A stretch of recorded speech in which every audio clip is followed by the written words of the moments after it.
नमस्कार, आपके साथ मैं हूं विद्यानाथ झा।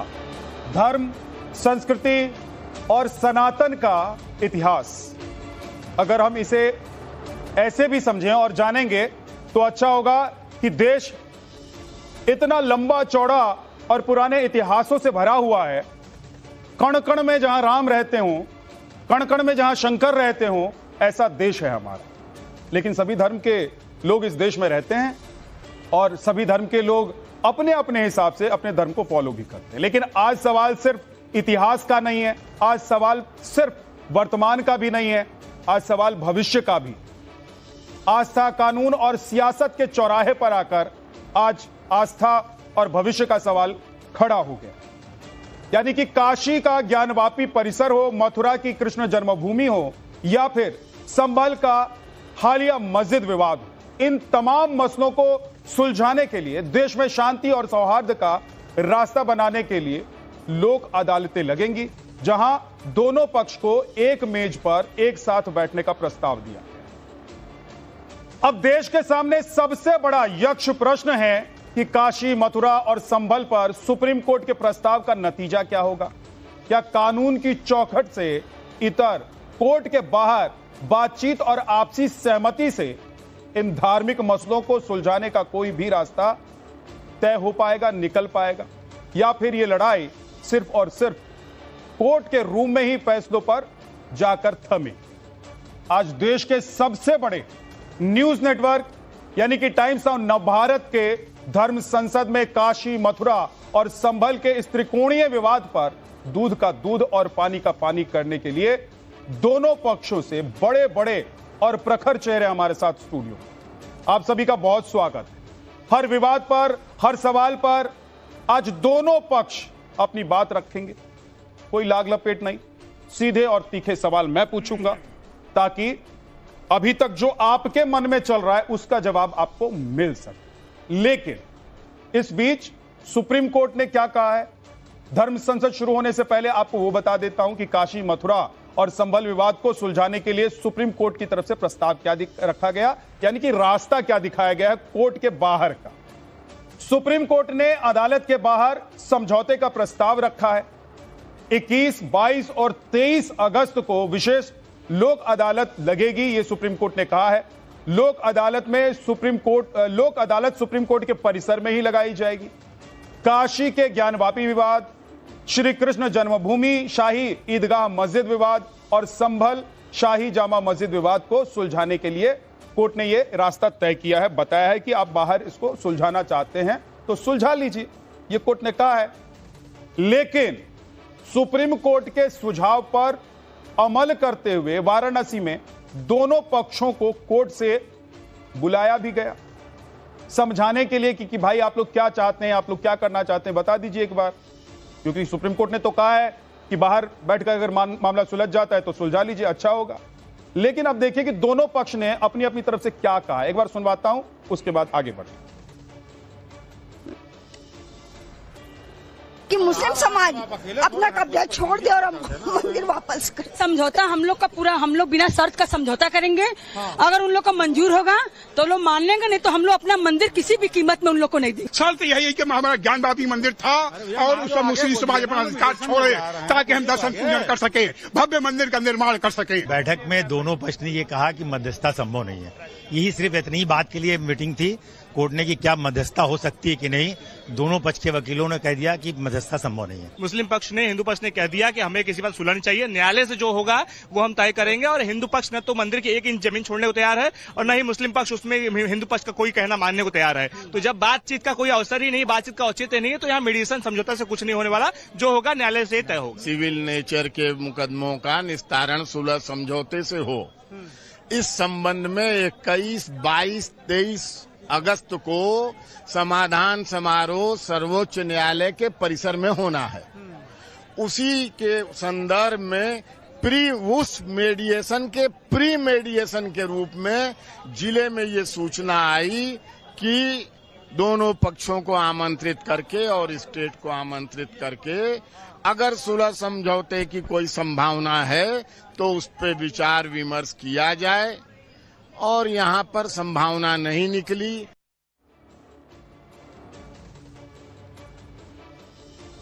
तो ये दोनों पक्षों को आपने सुना कि दोनों पक्ष क्या कह रहे हैं, क्या चाह रहे हैं। अब इसीलिए सवाल उठ रहा है कि लोक अदालत का प्रस्ताव दोनों पक्षों ने आखिर क्यों खारिज कर दिया। मंदिर मस्जिद विवाद का फैसला आपसी सहमति से क्यों नहीं सुलझाया जा सकता है। क्या न्यायिक फैसला ही विवादों का परमानेंट सॉल्यूशन होगा। हिंदू मुस्लिम एकता की बात फिर क्यों नहीं यह विवाद सुलझ रहा है। अब सुनते होंगे ना कि नहीं, हिंदू मुसलमान एक ही हैं, हम लोग आपस में बातचीत करेंगे, कोई झगड़ा नहीं है। तो क्या रगड़ा है। काशी मथुरा संबल विवाद का इलाज सुप्रीम कोर्ट के पास ही है क्या, इसके अलावा किसी के पास नहीं है। आज इसी पर बात करेंगे। साध्वी प्रज्ञा भारती हिंदू धर्मगुरु हमारे साथ हैं, ईशिका तनेजा सनातन प्रचारक, नीति शर्मा पॉलिटिकल एनालिस्ट हैं और धार्मिक मामलों पर अपना पक्ष रखती हैं। डॉक्टर मुमताज आलम रिजवी इस्लामिक स्कॉलर, हाफिज गुलाम सरवर साहब इस्लामिक स्कॉलर हमारे साथ हैं। हाजी नाजिम खान प्रवक्ता हैं वैसे तो पीस पार्टी के, लेकिन धार्मिक पक्ष रखेंगे अपना। और दिनेश जोटवानी जी हमारे साथ हैं जो सुप्रीम कोर्ट के लॉयर हैं और कानूनी तौर पर इस पूरे मसले में क्या चल रहा है उसको हमें समझाएंगे। सर, सबसे पहले एक बार आप समझा दीजिए 1 मिनट में, उसके बाद मैं आगे बढ़ूं। देखिए, सुप्रीम कोर्ट का इनिशिएटिव है समाधान समारोह, ये सुप्रीम कोर्ट का है। हाँ। लोक अदालत अलग है। ये इस प्रोग्राम में, मेडिएशन प्रोग्राम में सुप्रीम कोर्ट का बहुत अच्छा ये इनिशिएटिव है। इसमें जस्टिस संजय करोल और जस्टिस संजीव सचदेवा ने उन्होंने जो रखा कि आपस में बात करके क्यों नहीं ये रिजॉल्व हो जाता।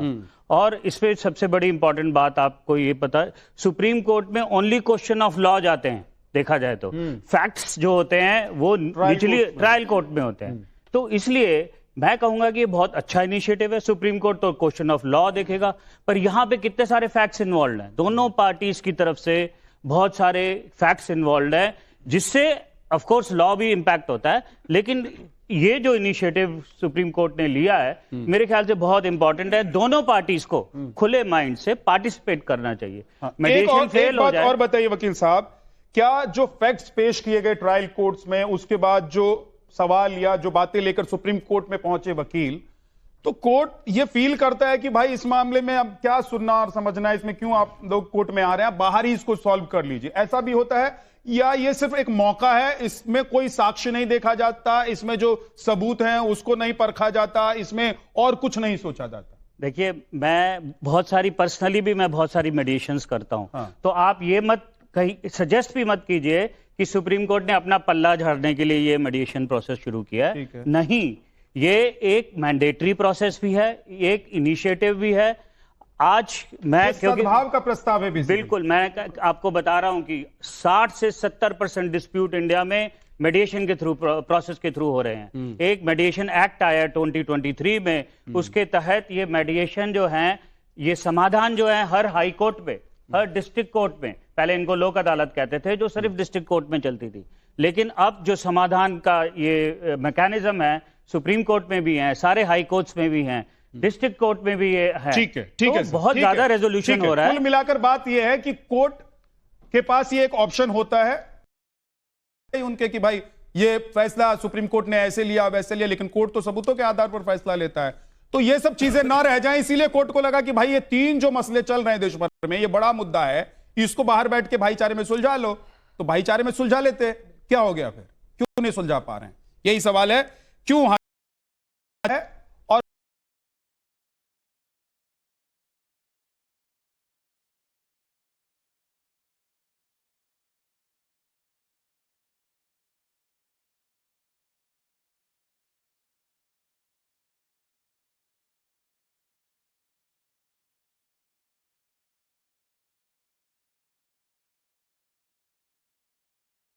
ही दर्द आ गया आपका। हाँ, अभी कोर्ट कह रहा है कि भाई इतने परेशान मत हो, माथे पर पसीना नहीं आए, पेट में दर्द नहीं हो, सीना आपका भारी नहीं हो, इसीलिए सब लोग बैठ जाइए, एक साथ मिलजुल कर लीजिए फैसला कि क्या करना है। हाँ। नहीं तो फिर मैं फैसला सुनाऊंगा तो तथ्यों के आधार पर सुनाऊंगा, फिर बाद में रोते रहना। हाँ जहां साहब, देखे सुप्रीम कोर्ट ने जब उसी फैसले को पलटते हुए, भाई वो जब फैसला दिया था बाबरी मस्जिद की जमीन को राम मंदिर को सौंप दी गई, राम मंदिर को सौंप दी गई थी, तो भाई भारत के हर नागरिक ने, मुसलमान ने वो बात स्वीकार करी थी, सुप्रीम कोर्ट के फैसले का खैर मकदम करा था, क्योंकि हम लोगों को पता था कि बाबरी मस्जिद के बाद अन्य और कोई मस्जिदें नहीं आएंगे। क्यों नहीं आएगा? यहाँ पर सुन तो लीजिए, यहाँ पर काशी मथुरा और तो और यहाँ पहले से ही कह रहे हैं कि अयोध्या तो जाकी है, काशी मथुरा बाकी है। लेकिन गोस्वामी तुलसीदास जी की बात करूंगा, जहां साहब गोस्वामी तुलसी जी की बात मत कीजिए। सुन लीजिए हाजी साहब, गोस्वामी तुलसी जी की बात करने का अधिकार आपके पास है ही नहीं। गोस्वामी तुलसी जी की बात का, उनकी बात का जिक्र मत कीजिए, उनके दोहे उनकी लाइनें मत पढ़िए, ये हक आपके पास नहीं है, क्योंकि आप लोग वो लोग हैं जो राम की जन्मभूमि को नहीं मानने वाले लोग हैं। मैं तो गोस्वामी तुलसीदास जी को वास्तविक मानता हूं, गोस्वामी तुलसीदास जी को वास्तविक मानता हूं। आप लोग क्या गोस्वामी तुलसी जी को मानेगा? जो राम को नहीं मानता वो गोस्वामी तुलसी जी को मानेगा?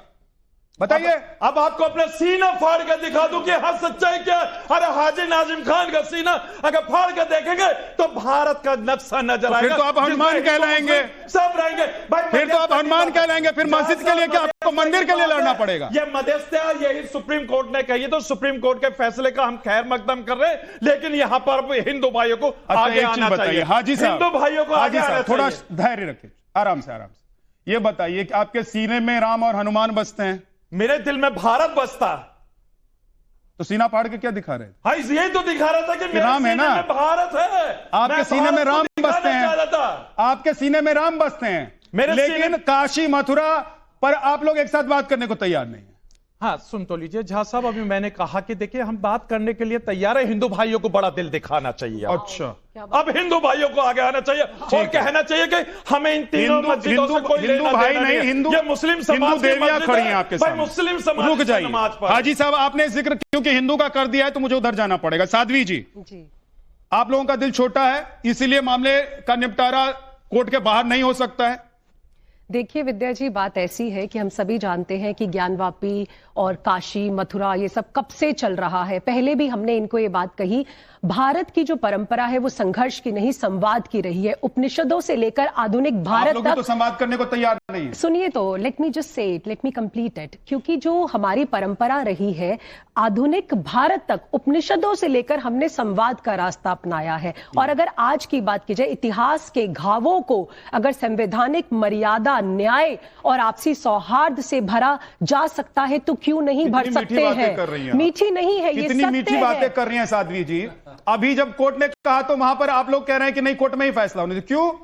वहां पर मीठी बात करने वाला कोई नहीं है। वहां साध्वी प्रज्ञा भारती को नहीं ले गए क्या? वहां साध्वी प्रज्ञा भारती को ले जाते हैं। विद्या जी, आप तो हम पर ही आघात कर नहीं, आघात नहीं कर रहा, मैं तो सवाल पूछ रहा हूं। मेरे सवाल अगर आघात है तो साध्वी जी मैं क्या कर सकता हूं? हिंदू पक्ष, वो मुस्लिम पक्ष वैसे ही आप पर आरोप लगाते हैं कि आप हिंदू की तरफ है और आप हम पर ही आघात कर रहे हैं। आप ये तो सुन लीजिए पहले कि आप ये देखिए कि शांतिपूर्ण तरीके से तो हम चाहते ही हैं। जब काशी की बारी थी, ज्ञानवापी की बारी थी, तब भी हमने कहा कि मुस्लिम पक्ष जो है बड़ा हृदय दिखाए। क्यों दिखाए? क्योंकि जो भी ऐतिहासिक मामले हैं वो न्यायालयों के बाहर भी सॉल्व हो सकते हैं और इनकी उदारता सदा सदा के लिए 125 करोड़ सनातनी और भारतवासी याद रखेंगे अगर ये हमें सौहार्द से दे देंगे। हमारा अधिकार है वो, क्योंकि ये जो मंदिर है ये मात्र पत्थर नहीं है, ये हमारी पूजा के स्थल है। आप बीच में मत बोलिए। अरे भाई जब आप बोल रहे थे मैं नहीं बोली बीच में। नहीं विद्या जी, ये रोकना पड़ेगा। हाजी साहब, दिल में राम और बगल में नहीं, मुझे आपत्ति, मेरी दिल में राम और बगल में, तो मैं बीच में नहीं बोली ना, ये क्या बात है? विद्या जी, जब आप बोले तो मैं बीच में नहीं बोली। हाजी साहब, हाजी साहब, हाजी साहब, एक सेकंड। हाजी साहब, शोर करके कुछ समझ में आता है क्या? आप दोनों बोलेंगे मैं चिल्लाऊंगा, कुछ समझ में आएगा? नहीं तो आप अपना पक्ष रखिएगा ना, जब वो कंप्लीट कर लेंगे। आप क्या चाहते हैं कि शोर करें? हम कोर्ट यहाँ दंगा करेंगे, यहाँ दंगा करें, ऐसा तो नहीं चाहते ना? बोलिए प्लीज, कंप्लीट। देखिए बात यह है कि अगर ये लोग उदारता दिखाते तो आज पूरा हिंदू समाज इनका ऋणी हो जाता, लेकिन इन्होंने उदारता नहीं दिखाई। हम आगे आने वाली पीढ़ियों के लिए मुकदमे नहीं, समाधान छोड़ के जाएं। आगे आने वाली पीढ़ियां हमें देख रही हैं। रोक रहा हूं जी। समाधान तो एक मथुरा वाले मामले में भी हुआ था ना, वहां भी आपसी समझौते से पेपर तैयार हुए, तो वहां आप लोग लेकिन इन्हें हर जगह प्रॉब्लम होती है ना, पत्थर लेके ये पहुंचते हैं, राइट्स ये करवाते हैं, पुलिस पर हमला ये करवाते हैं। हमने कब करवाया आप बता दीजिए? हिंदू पक्ष ने कभी आप लोग मथुरा समाधान को मानते हैं कि नहीं मानते हैं? सुनिए विद्या जी, हिंदू पक्ष हमेशा न्यायालय का रुख अपनाया। हमारी सहिष्णुता देखिए, हमने राइट्स नहीं किए, हम सड़कों पर नहीं गए, हमने पत्थर नहीं उठाए, इन लोगों ने उठाए। उसके बाद भी हमने न्यायालय का रुख अपनाया और लोकतांत्रिक प्रक्रिया पर हमें पूरा विश्वास है। इसीलिए आज ये डिबेट हो रही है, धर्म संसद हो रही है, नहीं तो धर्म संसद नहीं होती। 125 करोड़ हिंदुओं का देश है ये, सनातनियों का देश है। क्या कर देंगे तो अब आप मत बोलिए ना, वो तो बोल ही रहे हैं क्या कर देंगे। नहीं तो आप कह रहे हैं 125 करोड़ हिंदुओं का देश है, तो मतलब ये कि हम उसके बाद भी सनातनी हमारे विश्वास पे ये लोग बार बार ठेस पहुंचा रहे हैं, हमारी आस्था पर ठेस पहुंचा रहे हैं। उनका विश्वास है, आपका विश्वास कहां से हो गया? क्योंकि ये भारत देश उनका भी है ना, हमारे पास तो प्रमाण है और एएसआई के सर्वेज है, सब ये कह रहे हैं कि हमारा। सरवर साहब एक बात तो है ना कि जहां राम जन्मभूमि, कुछ और थोड़ा ना कोई आपसे मांग रहा है, कहने कि जहां राम जन्मभूमि थी वहां मंदिर बन गया। बिल्कुल। जहां कृष्ण जन्मभूमि है वहां पर जो कब्जाई हुई जगह है या जिस पर आरोप लगता है कि भाई ये गलत समझौता हुआ, उसको छोड़ दीजिए। इसी तरीके से काशी में ज्ञानवापी वाला मसला हल कर लीजिए, ये सब सॉल्व हो जाएगा, देश में सारा झंझट खत्म। सुप्रीम कोर्ट भी तो यही कह रहा है, भाई आपस में बैठ लो, बात कर लो। देखिए, माननीय उच्चतम न्यायालय का तो खैर हम आभार प्रकट करते हैं कि उन्होंने समय देखकर ये प्रस्ताव रख दिया है, लेकिन उच्चतम न्यायालय में बैठे हमारे न्यायाधीश महोदय को भी भारत का इतिहास सामने रखकर ही कोई आदेश देना चाहिए था। अभी हमारी बहन कह रही थी कि हम बहुत सहिष्णु हैं, हम कभी सड़क पर नहीं उतरते, आप ही पत्थर लेकर उतरते हैं। अयोध्या आंदोलन में पूरे भारत में वॉल पेंटिंग हुआ था, पूरे भारत में, हमको खूब याद है। बच्चा बच्चा राम का, जन्मभूमि के काम का, जिस हिंदू का खून न खौला, खून नहीं वह पानी है, जन्मभूमि के काम ना आए वह बेकार जवानी है। और चलो अयोध्या के नारे पर एक सेकंड, हम कहां पत्थर लेकर आए थे? पूरे अयोध्या आंदोलन में पूरे अयोध्या आंदोलन में मुसलमान कभी गया ही नहीं अयोध्या, तो पत्थर लेकर आए थे। अयोध्या भी गए तो वो तो राम का नारा लगाते हुए, वो तो राम का नारा लगाते हुए किया, आपने पत्थर भी चलाई, गोली भी चलाई। पूरा मुरादाबाद दंगा अयोध्या के कारण, भागलपुर दंगा में शीला पूजन यात्रा था जो मस्जिद में घुस के नारे लग रहे थे, तमाम जगह पर डिस्टर्ब किए गए, दंगा हुआ पूरे देश में। 20 बड़े दंगे अयोध्या को केंद्र में रखकर हुए, सुनियोजित ढंग से डराया गया। अभी भी कह रही है 1 करोड़ की आबादी, 100 करोड़ 125 करोड़ सनातनी, इनडायरेक्टली थ्रेट है, इनडायरेक्टली ये थ्रेट है। अरे थ्रेट से आप लोग डरते हैं क्या? नहीं, डर थ्रेट से डरते हैं क्या? अभी वो कह रही थी तो 125 गोली थोड़ी ना उन्होंने चला दी। नहीं, उन्होंने तो कहा कि हम 125 करोड़ हैं भाई, बातचीत हम बहुसंख्यक हैं। 1968 में उसके बावजूद सहिष्णु 1968 में जो बैठक हुई, समझौता हुआ और समझौता शानदार हुआ, मुस्लिम आबादी को जमीन खाली करनी पड़ी। शानदार सरवर साहब शानदार आप लोगों को तभी तक लगता है ना जब तक आपके हक में हो। आपत्ति किसने की? 1968 मैं कह रहा हूं शानदार तब तक होता है जब तक आपके हक में हो। नहीं, हमारे हक में नहीं था, मेरा गांव खाली करा गया। घोसी मोहल्ला इतिहास का तथ्य है, मुस्लिम रिहायशी इलाका खाली करा दिया गया और 13.27 या 37 एकड़ जमीन दिया गया और 2 एकड़ जमीन, मतलब इतनी जमीन दे सकते हैं?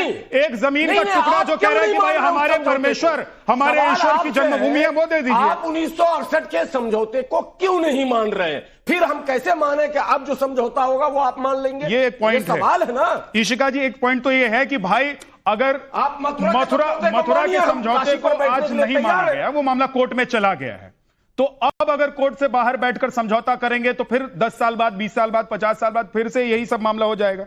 क्यों, कैसे मानो उसको? मैं 2 मिनट अनइंटरप्टेड चाहूंगी। पहली चीज तो मैं ये मतलब मुझे बड़ा दुख होता है कि कुछ मुसलमानों की वजह से इस्लाम की छवि खराब कर रहे हैं, क्योंकि मेरे जो दोस्त हैं जो मुसलमान हैं, जो फॉलो करते हैं इस्लाम, वो तो साफ साफ कहते हैं कि भाई जब हम नमाज पढ़ते हैं, अगर वो किसी और की जगह, वहां पे हमारी नमाज नहीं कबूल होगी।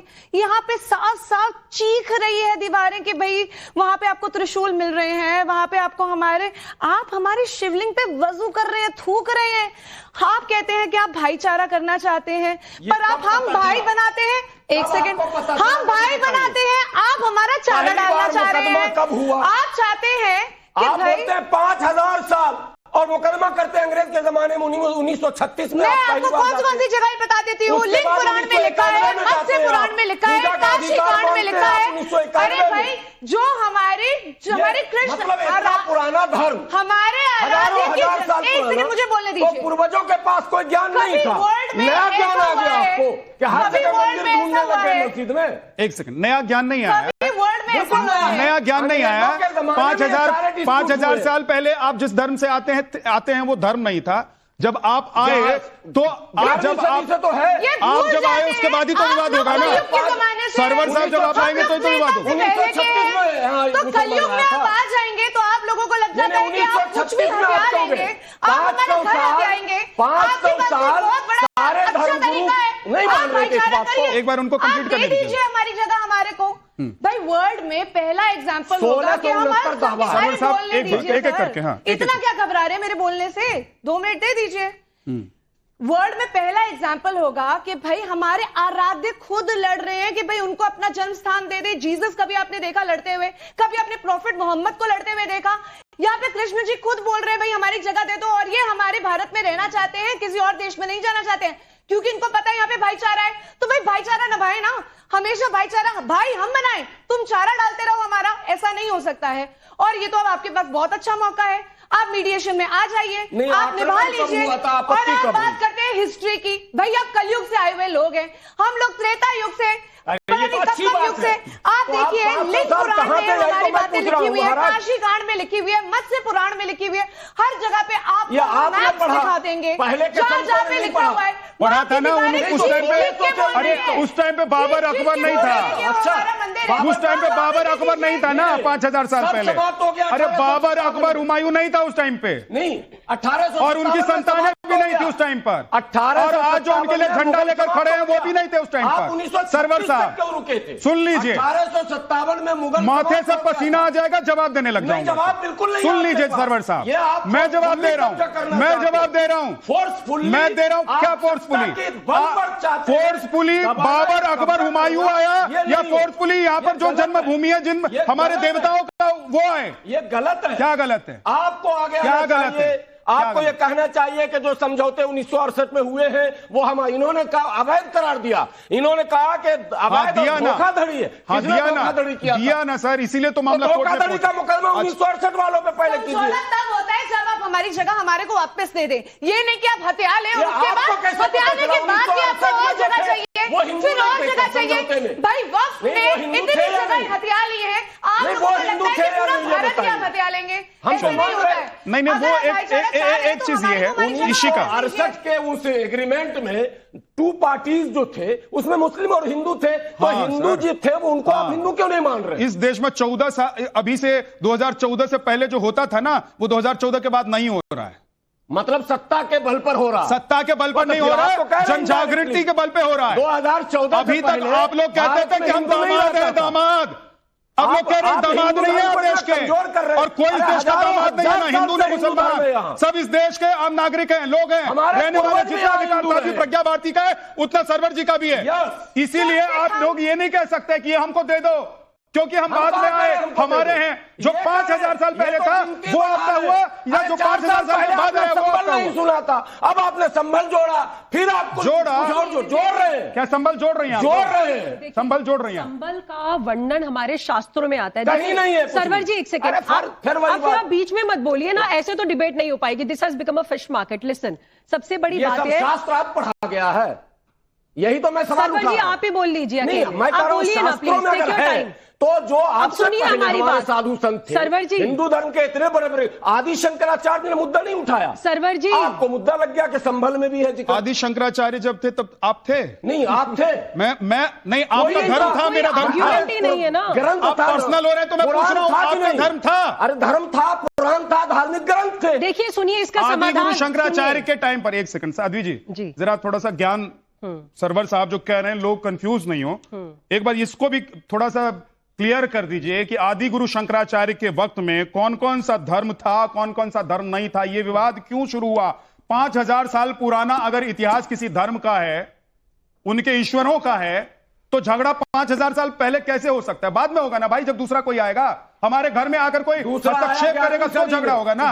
आया 11वीं सदी, 18वीं सदी। सर्वर साहब नॉन स्टॉप मत बोलिए प्लीज। देखिए बात क्या है, हम लोग भारत में रहते हैं, भारत से बिलोंग करते हैं, भारत के सनातन स्थलों से हमारी आस्था जुड़ी है। ये लोग हमारी भावना कैसे समझेंगे, पहली बात। दूसरी बात, हमारे पूर्वज भारत के हैं, हमने तो बचपन से ही अपने दादा दादी का हाथ पकड़ के मंदिर जाना सीखा, हमारी आस्था वहां से बनी, इनकी आस्था कैसे बनेगी। तीसरी बात, आप बात कर रहे हैं आदि गुरु शंकराचार्य जी की, क्या आप भारत के गरिमामय इतिहास के बारे में जानते हैं? क्या आप सनातन इतिहास के बारे में जानते हैं? क्या आप जानते हैं कि जब आदि गुरु शंकराचार्य जी ने स्थापना की थी, कैसे मठों की स्थापना हुई थी? आपको वो सब जाकर पढ़ना पड़ेगा, यहां पर डिबेट में ये सब बातें नहीं हो सकती। लेकिन इसका एक बहुत छोटा सा समाधान है, जो कुरान में लिखा है वो आप ले लीजिए, जो पुराणों में लिखा है वो हमें दे दीजिए। और हमारे पुराणों के अंदर काशी मथुरा का वर्णन आता है, राम मंदिर का वर्णन आता है, ये बहुत ही सिंपल है। श्रीमद् भागवत महापुराण के अंदर आता है, संबल का वर्णन आता है, यहां तक ये तक लिखा है कि जो कल के अवतार होंगे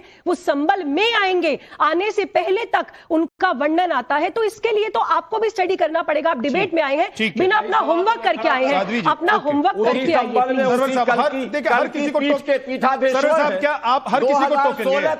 सर्वर साहब पढ़ रहे थे, सर्वर साहब वो भी बने, सर्वर साहब आप हर किसी को टोकेंगे? आपके बगल में मुमताज आलम रिजवी खड़े हैं, उनको नहीं बोलने देंगे? नहीं, बिल्कुल बोलेंगे, क्यों नहीं? आप उनको नहीं बोलने देंगे तो इन लोगों को क्या बोलने देंगे?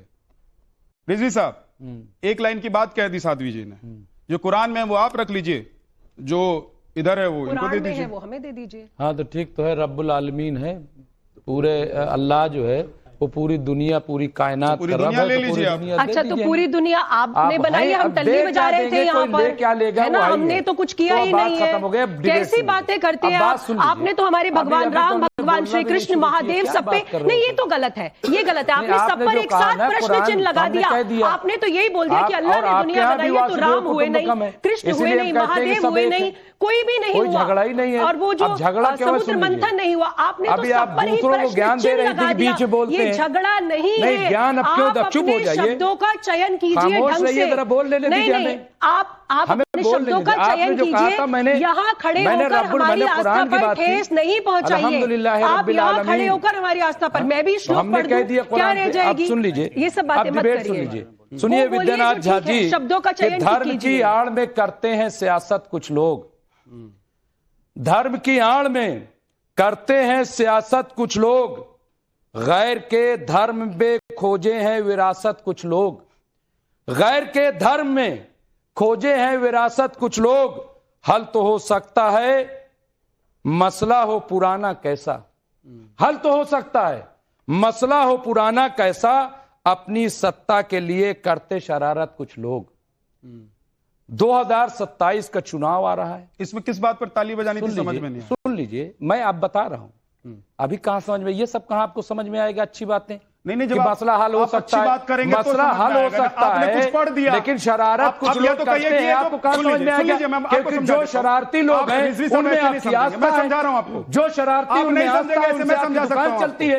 अरे सुनिए, कोट भी पहन कर आया हूं, मैं समझा, मैं कह रहा हूं कि 2027 का चुनाव आपने क्या कहा, जिसे लोकतंत्र का पर्व कहा जाता है, आपने क्या कहा? धर्मयुद्ध बनाया जा रहा है। एक सेकंड, आपने कहा कि सियासत के लिए मसला चल रहा है, और बिल्कुल सियासी, तो ये अदालत में क्यों चल रहा है? अदालत में सियासत चलती है क्या? नहीं, लेकिन सियासत अदालत पर सवाल उठा रहे हैं, ये बताइए कार सेवा मतलब आप अदालत पर, कार सेवा कौन करवा रहा है? अदालत पर सवाल उठा, कार सेवा कौन कर रहा है? कौन कर रहा है? कौन कर रहा है? कौन कर रहा है? कार सेवा क्यों नहीं करेगा? 9 अगस्त क्यों नहीं करेगा? ये अदालत का फैसला। कार सेवा को सुप्रीम कोर्ट से जोड़ रहे हैं, कार सेवा को सुप्रीम कोर्ट से जोड़ रहे हैं। 92 को अदालत का फैसला साहब, कार सेवा को आप सुप्रीम कोर्ट से जोड़ रहे हैं। अदालत के फैसले के तहत 6 दिसंबर 1992 को मस्जिद गिराई, किस अदालत फैसला लगता है? मैं कह रहा हूं, आपने क्या हलफनामा दिया था? आप सुप्रीम कोर्ट को क्या कह रहे हैं?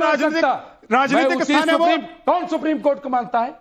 नहीं मानते आप? कौन मान रहा है? नहीं, मैं मानता, नहीं मानेंगे। और कौन मानता है? आप नहीं मानते। कौन मानता है? तो मानते हैं तो फिर मानते हैं तो सुप्रीम कोर्ट ने जो फैसला दिया नहीं मार सकता। हलफनामा दिया था 6 दिसंबर क्यों मस्जिद गिरी, किस सुप्रीम कोर्ट के फैसले से गिरी बताओ हमें? नहीं गिरे किसी सुप्रीम कोर्ट ने, लेकिन गिरी ना, जब कोर्ट ने फैसला दिया तो वहां पर मंदिर बना ना। सर मुझे बताइए ना कि जब कोर्ट ने फैसला दिया तो वहां मंदिर बना ना। वकील साहब खड़े, आप लोगों का झूठ आप लोगों का बेनकाब हो गया कि नहीं यहाँ पर मंदिर नहीं, मस्जिद बनाई थी हमने, और 5000 साल पहले वाला भी इतिहास कहीं से ढूंढ कर ले आएंगे। सजा मिली नहीं मिली, इसलिए मैं कह रहा हूं कार सेवा सबसे पहले सुप्रीम कोर्ट को चाहिए कि वो हुक्म करे कि कार सेवन नहीं होनी चाहिए। अच्छा, क्यों? सुप्रीम कोर्ट को क्यों? क्या चाहिए बिल्कुल बताएंगे? सुप्रीम कोर्ट आदेश करे कि इस तरह ये का कोई बताएंगे सर्वोच्च न्यायालय कार्यक्रम को जो क्या करना भड़काऊ है, चाहिए। जिससे दंगा हो सकता है, फसाद हो सकता है, उसे दंगा पहले क्यों होगा? सुप्रीम कोर्ट रोके और उसके बाद फिर इस तरह की बातें आगे बढ़ाई जाए। ये पॉलिटिक्स छोड़ के सुनिए, नहीं पॉलिटिक्स सुन लीजिए ना, सुन लीजिए ना, मैं कर रहा हूं। अयोध्या का आप एक पूरा पॉलिटिकल मामला पार्टी को भी टर्न अप कर दिया मथुरा की तरफ, क्योंकि अयोध्या में चोरी हुई, चंदा चोरी, सब फंस रहे थे।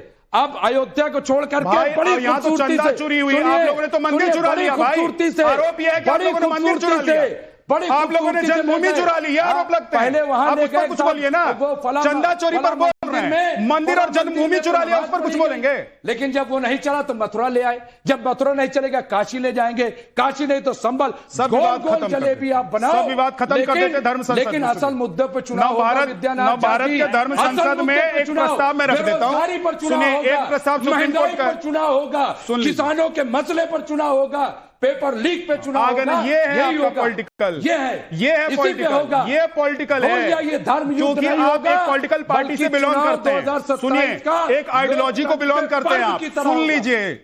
आ गया, आपने जो लबादा पहना हुआ है ना, उसके अंदर क्या चल रहा है वो निकल कर आ गया। अभी ये आ गया कि आप बेसिकली एक पॉलिटिकल माइंडसेट को लेकर चल रहे हैं, जिसमें आस्था, जिसमें धर्म, जिसमें व्यवस्था का कोई मतलब नहीं है।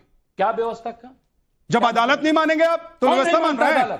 हम अदालत मानते हैं। 6 दिसंबर 1992 नीतीश शर्मा अदालत को नहीं माना। मसला कोई पॉलिटिकल तो है नहीं, हमसे सवाल मसला पॉलिटिकल है नहीं।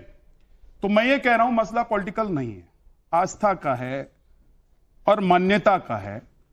140 करोड़ लोग इस देश में रहते हैं, उन लोगों की समझ का है। तो कोर्ट कह रहा है, सुप्रीम कोर्ट ने कहा कि भाई बैठ जाइए, कर लीजिए। वैसे तो आप हिंदू मुस्लिम भाई भाई एकता के नारे लगाएंगे और यहां पर एक नहीं होंगे, यहां कहेंगे कि नहीं नहीं जी हम कोर्ट में ही जाएंगे। तो कोर्ट में जाना क्या मजबूरी है? क्योंकि लग रहा है कि भाई अगर समझौता हो भी गया तो 10 साल बाद 20 साल बाद फिर कोई आकर आक्रमण करेगा और हड़प लेगा। सबसे पहले Vidyanath Jha ji, honourable supreme court के इस ऑर्डर का मैं बहुत वेलकम करती हूँ और मेरी हार्दिक इच्छा है कि इसी आधार पे अगर ये मसला सुलझा जाए, लेकिन ये हो नहीं सकता है। क्योंकि अभी आपके मंच पे जो मुझे यहाँ दृश्य दिख रहा है, कोई सागर की बात कर रहा है, कोई सियासत की बात कर रहा है, कोई बड़े दिल की बात कर रहा है, तो ये सागर वालों ने तो अपने हैंडपंप मंदिरों में जा जाके खोदे हैं। जो सियासत की बात कर रहे हैं, जो इसको पॉलिटिकल मुद्दा बता रहे हैं, ये उस औरंगजेब की पैरवी कर रहे हैं जिन्होंने भगवान राम, सर 5000 वर्ष पूर्व, 5114 ईस्वी वर्ष पूर्व, यानी कि 8 लाख वर्षों से ज्यादा भगवान राम ने, जिस समय शुक्ल पक्ष की गौ में शांति रखी, बात रख दीजिए, भगवान राम ने जिस समय प्राकट्य लिया था रामनवमी की तिथि पर, आज हजारों लाखों वर्ष से भगवान रामनवमी बनाई जा रही है। जब भगवान कृष्ण ने, शोर मत कीजिए रिजवी साहब, शोर मत कीजिए। मुमताज आलम रिजवी, मुमताज आलम रिजवी, शांति रखिए। आप लोग आज इजराइल और हमास में क्या हो रहा है?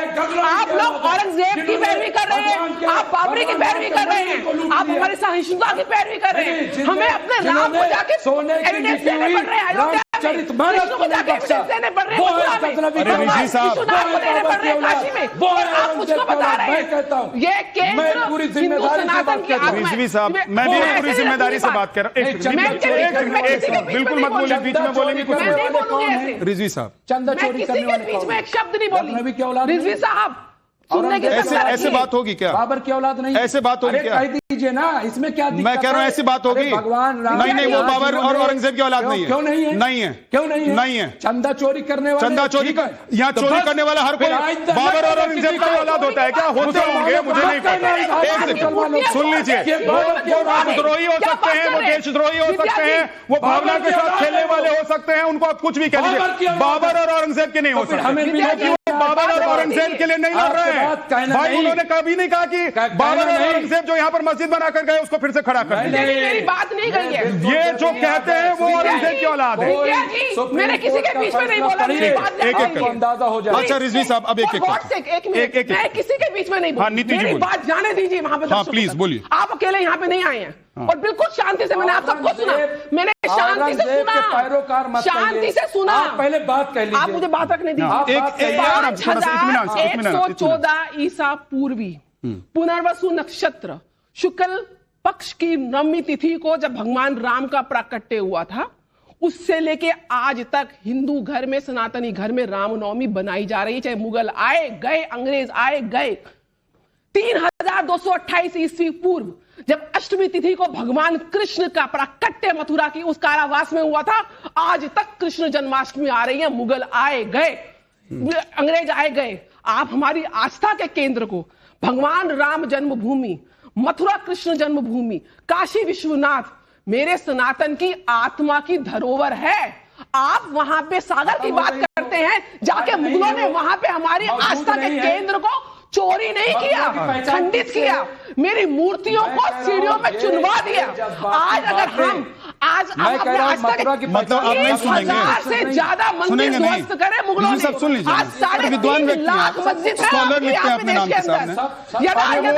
कम से कम इसका लिहाज कर लीजिए कि एक महिला बोल रही है आपके सामने। धर्मस्य तदाद मानव सृजाने हम परित्रणाय साधुनाम विनाशाय च दुष्कृताम धर्म संस्थापनार्थाय संभवानि युगे युगे। भगवान कृष्ण गीता में बोला है धर्म को स्थापना करने के लिए मैं बार बार आऊंगा।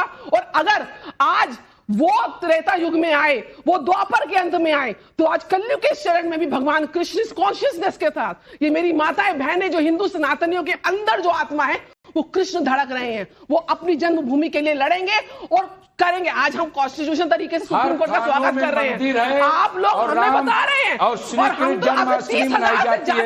कहाँ खतरे में है धर्म? मुगलों के दौर में रामायण लिखी जा रही, कहाँ धर्म खतरे में है? कहाँ धर्म खतरे में है? आप ये तो बताओ। हर प्रोग्राम सरकार का पूरे विश्व को तबाह कर रखा है। आज इजराइल नीति जी जल्दी से नीति जी जल्दी से कंप्लीट। तो सब खतरे में, सर कोई धर्म खतरे में नहीं है, सनातन तो तब भी खतरे में नहीं आया। एक सेकंड प्लीज, अरे सुनिए ना जाजी, नजीर अकबर आबादी, भगवान श्री कृष्ण उतारता है तो मेरे राम के जन्मभूमि दे देते, और मेरे कृष्ण की जन्मभूमि आज के आप मेरे लखनऊ जाइए और वहां जाकर के देखिए जाते हो, में खेले जा रहे हैं। क्या बात कर रहे हो? मुसलमान नवाब नीति जी एक सेकंड। आप कह रहे हैं कि भी उस दौर में भी राम पर लिखने वाले मुस्लिम समुदाय के लोग थे, है ना? यही कह रहे हैं ना आप? बिल्कुल। उनको पता होगा ना कि उनके पूर्वज क्या थे, इसीलिए वो लिख रहे हैं। पूर्वज की बात नहीं है, उनको पता होगा कि उनके पूर्वज कौन थे, लिखा जा रहा था, लेकिन तब खतरा नहीं था, इसीलिए वो लिख रहे मोदी के दौर में आज आप लोग उनके लिए लड़ रहे हैं जो यहाँ कत्लेआम करके गए, जो यहाँ धर्म परिवर्तन करा के गए। मुझे नहीं पता, मुझे नहीं पता कि आपके साथ ऐसा हुआ है कि नहीं हुआ है, लेकिन इस देश में बड़ी संख्या में धर्म परिवर्तन हुआ है। और सुन लीजिए रिजवी साहब, झगड़ा नहीं करना, एक सेकंड रुकिए रिजवी साहब, एक सेकंड। मैं कह रहा हूं झगड़ा मत कीजिए, तथ्य रखिए। मैं ये कह रहा हूं, सुन लीजिए सरवर साहब, सर सच ही बोलिए। मैं ये कह रहा हूं कि भाई बड़ा अच्छा प्रस्ताव है ना कि अभी तक तो लड़ते रहे, अब तो कर लीजिए सुलह। अच्छा ठीक है।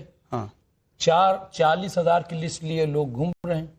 विष्णु शंकर जैन और उनके वालिद साहब वो कह रहे हैं मुझे हिंदुओं पे तो बड़ा गुस्सा आता है, ये 3 की बात क्यों करते हैं, अरे इनको चाहिए 40,000 की बात करें। अच्छा तय कौन करेगा? अगर समझौता हुआ है कौन? ऑथराइज पर्सन कौन? कोर्ट करेगा ना? नहीं फिर वही बात, कोर्ट की मान कौन रहा है? तो कोर्ट नहीं तो भाई फिर चले जाएंगे कोर्ट, फिर तो कोर्ट ही कह रहे हैं ना कि भाई अथॉरिटी कौन है? इसका मतलब ये है, इसका मतलब ये है, इश्का बहुत देर से उंगली उठा रही है, लेकिन इसका मतलब ये है, एक मिनट सरवर साहब और रिजवी साहब एक सेकंड, इसका मतलब ये है कि आप लोग आपसी भाईचारे में बातचीत करने के सपोर्टर नहीं है। आप लोग नहीं चाहते हैं कि भाईचारे में चीजें हल हों। हम चाहते हैं, हम ऑथराइज्ड है। हाँ ना आप ऑथराइज्ड है, ना हमारी बहन ऑथराइज्ड है, कोई ऑथराइज्ड नहीं है। हम अगर प्रस्ताव का स्वागत तो कर रहे हैं, ऑथराइज तो नहीं है, ये बात तो तय है सर, ये बात तो तय है। जब आपको पता है कि न 3 में है न 13 में है, तो यहाँ पर उनके लिए गला क्यों फाड़ रहे हैं? फिर बोल दीजिए कि भाई मेरा तो कोई लेना ही देना नहीं है, बोल दीजिए मेरा लेना देना नहीं है। इसका हाँ लेना देना है, इसीलिए यहाँ पर आप चिल्ला रहे हैं, इसीलिए इंटॉलरेंट हो रहे हैं आप यहाँ पर। पर्सन ने किया था एग्रीमेंट, जिसको विष्णु शंकर जैन को आप रोक देंगे, कहिए 40,000। मैं तो आपको नहीं रोक पा रहा हूँ, विष्णु शंकर जैन को कैसे रोक दूंगा? आप कहिए ना, यहाँ पर मैं आपको नहीं रोक पा रहा हूँ सर, मैं कैसे रोक सकता हूँ? हिंदुस्तान में रहने वाला हर व्यक्ति आजाद है, स्वतंत्र है इस बात के लिए कि उसको कहां जाकर क्या लड़ना है, क्या खाना है, क्या पीना, क्या उड़ना है। मंदिर को गिराया। एक बार अब सुन लीजिए, सुप्रीम कोर्ट के वकील साहब कुछ जानकारी दे रहे हैं, बोलिए। विद्यानाथ जी, मैं एक ये छोटी सी बात कहूंगा कि यहाँ पे इतनी ज्यादा डिबेट देख के, इतनी ज्यादा हीटेड एक्सचेंज देख के तो मेरा और विश्वास बढ़ जाता है कि ये जो मीडिएशन के लिए बोला गया है सुप्रीम कोर्ट ने, ये बिल्कुल ठीक बोला है। और जहां तक आपने ये बात कही कि उसके बाद फिर से लिटिगेशन शुरू हो जाएगी, अगर मीडिएशन में दोनों पार्टी समझौता कर भी लेती हैं, आपने कुछ दिया, आपने कुछ दिया, मीडिएशन हो जाती है पार्टीज के बीच में, ये सुप्रीम कोर्ट मॉनिटर्ड मीडिएशन है। इतनी हीटेड डिबेट इतने छोटे से रूम में हो रही है तो पूरे देश में भी बहुत हो रही होगी। और यही एटमॉस्फेयर देख के, यही वातावरण देख के सुप्रीम कोर्ट ने भी यही बोला है कि आप आपस में बात करो, गिव एंड टेक। एक चीज बताइए वकील साहब, जो सुप्रीम कोर्ट में जो हियरिंग हुई या उससे पहले जब ट्रायल कोर्ट में ये पूरा मसला चला, उस दौरान क्या ऐसा ही चल रहा था कि दोनों में से कोई मानने को तैयार नहीं था? हाँ, तब भी ऐसे ही था, लेकिन उस वक्त बहुत सारी पार्टीज आ गई थी दोनों तरफ से जी क्लेम करने के लिए। आज देखा जाए तो कम से कम 50 से ऊपर पार्टीज हैं जो क्लेम कर रही हैं, और वो धीरे धीरे नैरो करके सुप्रीम कोर्ट में अराउंड 10 से 11। अच्छा, अगर आपके पास जानकारी हो, थोड़ा मैं इस डिबेट को और थोड़ा सा वो कर देता हूं कि ये बताइए, थोड़ा आपके पास जानकारी हो, अगर आपने इस पूरे केस को पढ़ा होगा, देखा होगा, समझा होगा, तो पलड़ा किसका भारी लगता है? देखिए, मैं फिर से फैसला नहीं कह रहा हूं, लेकिन मैं पलड़ा कह रहा हूं। हाँ, मैं कह रहा हूं प्लेसेस ऑफ वर्शिप एक्ट अभी रिपील नहीं हुआ और पार्लियामेंट, इंडियन पार्लियामेंट ने पास किया। उसमें ये बोला गया कि जो 1947 में है वैसे स्टेटस को रहेगा, लेकिन उसमें एक एक्सेप्शन थी और इसी की वजह से शायद लड़ाई हो रही है। उसमें ये एक्सेप्शन है, जो डिस्प्यूट पहले शुरू हो गए थे 1947 में, जो क्लेम्स पहले शुरू हो गए थे वो आ सकते हैं, नए क्लेम्स नहीं आ सकते हैं। तो जो 1947 का जो सुन लीजिए, बहुत इंपॉर्टेंट बात, शायद इसीलिए ये मैटर ऑफ ट्रायल है, ये मैटर ऑफ फैक्ट्स है। अल्टीमेटली ये कानून नहीं डिसाइड, कानून सेटल्ड है, कानून सेटल्ड है इस बारे में। आपके अगर फैक्ट्स पे लड़ाई हो रही है जो अभी हो रही है, एक चीज बताइए वकील साहब, आप मेडिएशन कर लीजिए ना। कहां लागू? सर एक सेकंड सुन लीजिए ना, थोड़ा कानूनी दांव पे लोग भी समझेंगे ना। आप तो स्कॉलर, एक मिनट सुन तो लीजिए वो क्या कह रहे हैं, उनको कंप्लीट करने दीजिए ना। मैं ये जानना चाहता हूँ, ये वर्शिप एक्ट कहां पर लागू होता है, कहां पर नहीं, एकदम संक्षेप में और सरल शब्दों में मैं ये जो है प्लेसेस ऑफ, क्योंकि इस पर लोगों को बड़ा कंफ्यूज किया जाता है। स्पेशल प्रोविजन है ये कहता है कि जो 1947 में स्टेटस था वही रहेगा, और वो सब मान भी रहे हैं। एक एक्सेप्शन इसमें ये है कि जो डिस्प्यूट पहले से ही शुरू हो रहे हैं, ये पुराने डिस्प्यूट हैं, आप भी जानते हो, तो वो तभी करके ये कंटिन्यू तो ये जो कह रहे हैं कि 40,000 का पन्ना लेकर घूम रहे हैं, हाँ अभी भी चल रहे हैं ना, लेकिन शुरू पहले मामले में शुरू पहले फैसला आया था तो उसमें भी ये कह दिया गया था कि कहा गया था कि अब कोई मामला जो है नहीं उठाया जाएगा, ये फैसला हो गया। और सब पर वो जिस पार्टी के अगेंस्ट उसी पे, तभी तो मैं कह रहा हूं, तो अभी सुप्रीम कोर्ट के आगे, डिस्ट्रिक्ट कोर्ट के आगे 50 से ज्यादा पार्टीज हैं जो क्लेम कर रही हैं अलग अलग पार्ट पे, अलग अलग इश्यूज पे, दोनों तरफ से, हिंदूज की तरफ से भी और मुस्लिम्स की तरफ से भी। तो अब इतनी ज्यादा पार्टीज हैं, वो नैरो डाउन होकर सुप्रीम कोर्ट में 10 से 11 पिटीशंस हैं, और मेरे ख्याल से उनमें भी आपस में नहीं बनती है, बाय द वे, जो अब जब वो सुप्रीम कोर्ट में जाते हैं उनके बीच में भी चल रहा है। ये वाला जो फैसला है इसमें और कोई मामला नहीं है अभी जो, ठीक है, इशिका जी, तो इसलिए मेडिएशन जो प्रपोज किया है सुप्रीम कोर्ट ने सबके लिए। इशिका जी, देखिए आप उंगली उठा रही थी बहुत देर से, ये लोग कह रहे हैं कि भाई जो इनका है उस पर आप लोग जबरदस्ती कब्जा कर लेती है।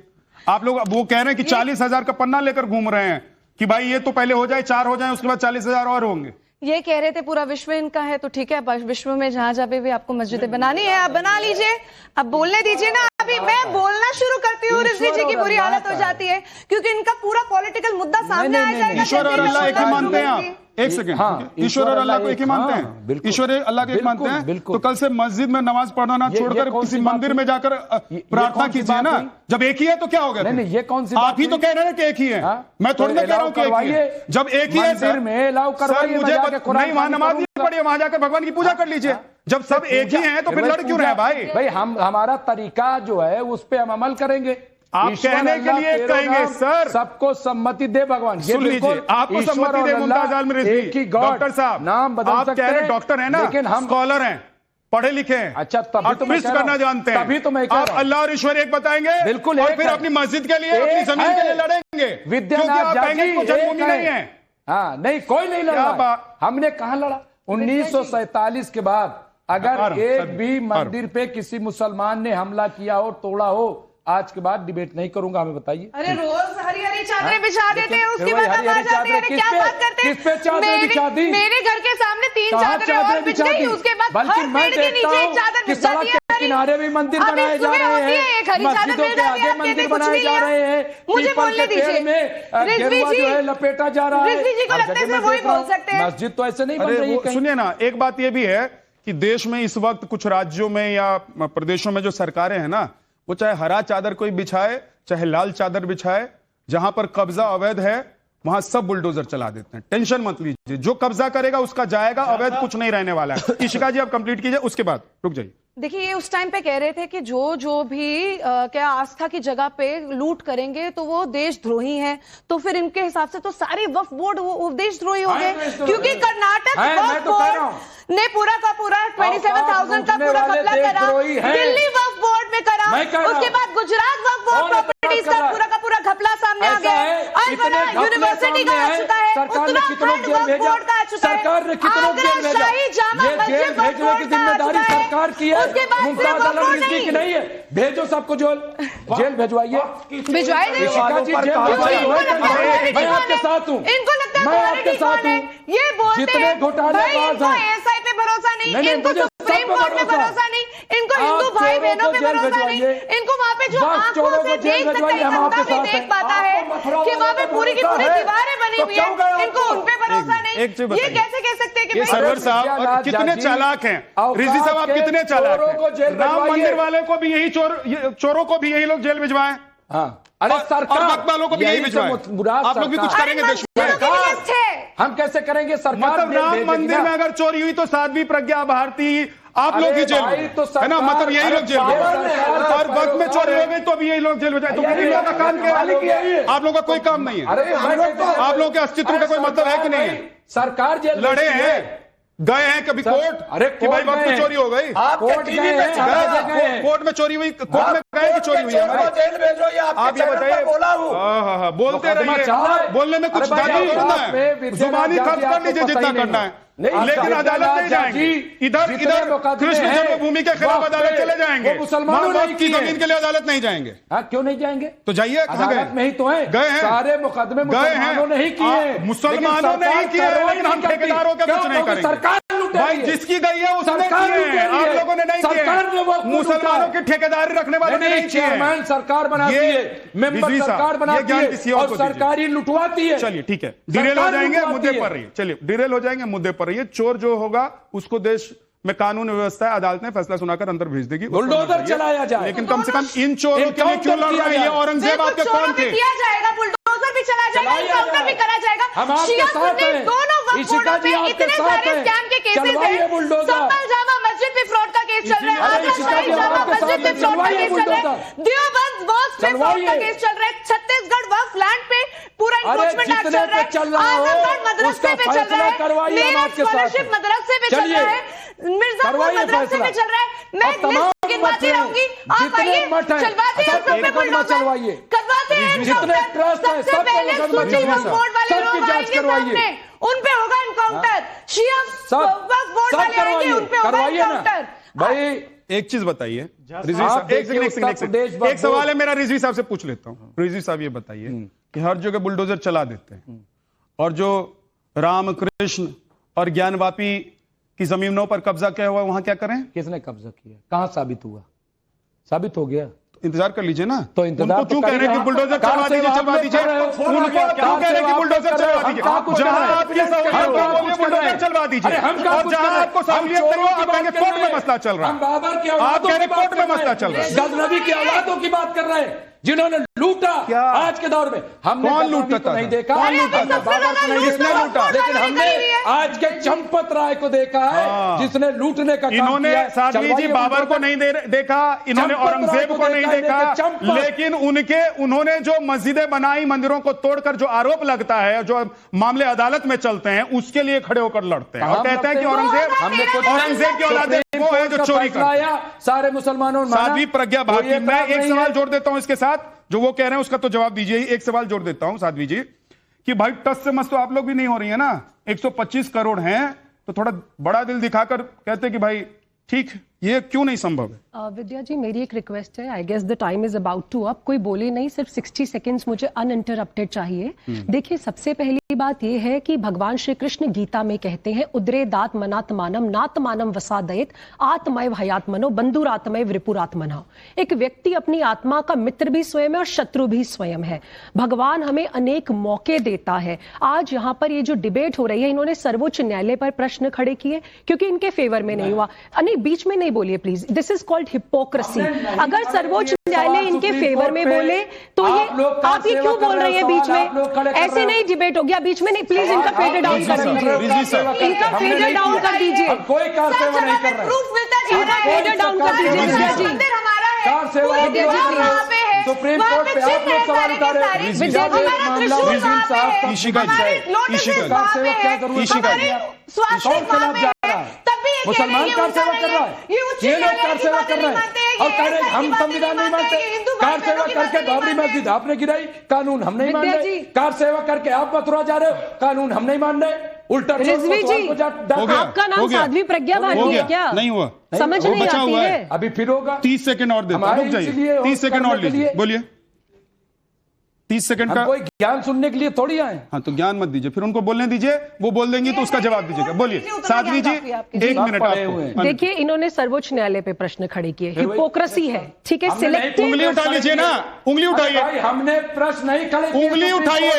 अरे 10 उंगलियां हैं, उंगली उठाइए, तो ये निकलता है सर। 10 उंगलियां हैं, 1 उंगली उठाइए, 1 मिनट के बाद आपके पास साध्वी प्रज्ञा भारती का कंप्लीट हो जाएगा। हम ये स्टेटमेंट एक्सेप्ट नहीं करेंगे। मत कीजिएगा, सुप्रीम कोर्ट अरे मत कीजिएगा, सवाल खड़ा कर रहे हैं। नहीं, अरे नहीं करिएगा भाई, लेकिन रुक तो जाइए।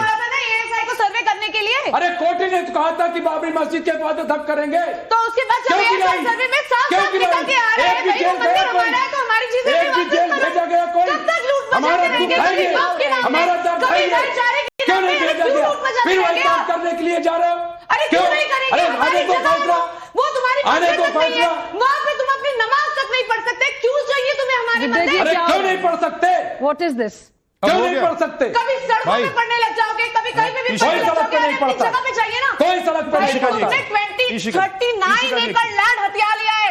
इशिका कोई नहीं हथिया। 1 सेकंड भाई साहब, आप बीच में आ जाइए, आप ही बोलिए, सबको मैं बोलता हूँ घर चले जाए, नहीं तो सबको बोलने दीजिए ना। 1 मिनट, उसके बाद आपके पास आऊंगा। रिजवी साहब पक्का फिर शुरू हो गए, फिर शुरू हो गए, अब फिर शुरू। अब देखिए फिर से शुरू हो गए ना, आप मुझे बोलने दे रहे ना पैनलिस्टों को बोलने दे रहे हैं, हर किसी के बीच में। विद्यानाथ जी, रिजवी साहब प्लीज, आप झूठ न बोलें ना, प्लीज आप समझदार हैं, अच्छी बात करें। मैं अच्छी बात कर रहा हूं। देखिए आप आप भी पढ़े लिखे, आप स्कॉलर हैं, नहीं आप पढ़े लिखे हैं, इसीलिए तो हम कह रहे हैं कि हम पे इल्जाम मत लगाइए, आपको बुलाते हैं, इल्जाम न लगाइए, आप ऐसे मत कीजिए, इल्जाम न लगाइए। 1 मिनट दे दूं उनको, 2 मिनट दे दीजिए, 1 मिनट नहीं, उसके बाद फिर आपके पास आऊंगा। साध्वी जी बोलिए। देखिए, काशी, मथुरा, अयोध्या, संबल, ये हमारे शास्त्रों में इनका वर्णन आता है।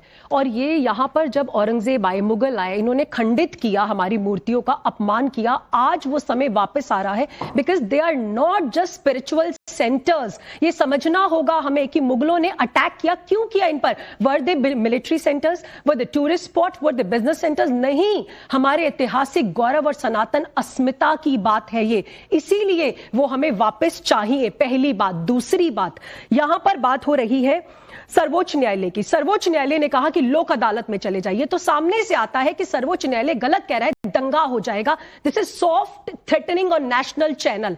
थर्ड, आप यहां पर बात करें हरिशंकर जैन जी की, वो बुजुर्ग हैं, आप उनकी मिमिक्री करके दिखा रहे हैं। This speaks volumes about you. ना आप महिला की रिस्पेक्ट करते हैं, ना आप एक बुजुर्ग की रिस्पेक्ट करते हैं। और आपको ये सोचना चाहिए कि भारत वासियों की आस्था इससे चाहते पूरा देश खोदा जाए। देखिए, फिर बीच में बोल रही है, फिर भाई आप गलत बयानी करते चली जाओगे। आप बीच में नहीं बोलेंगे, मैं चुप नहीं रह सकता। बोलेंगे दंगा करा रहे हैं, मैं बिल्कुल 40,000 विद्या जी क्या हो रहा है? 40,000 क्यों 40,000 की लिस्ट? अरे क्यों नहीं? किसने तमा किया उनको?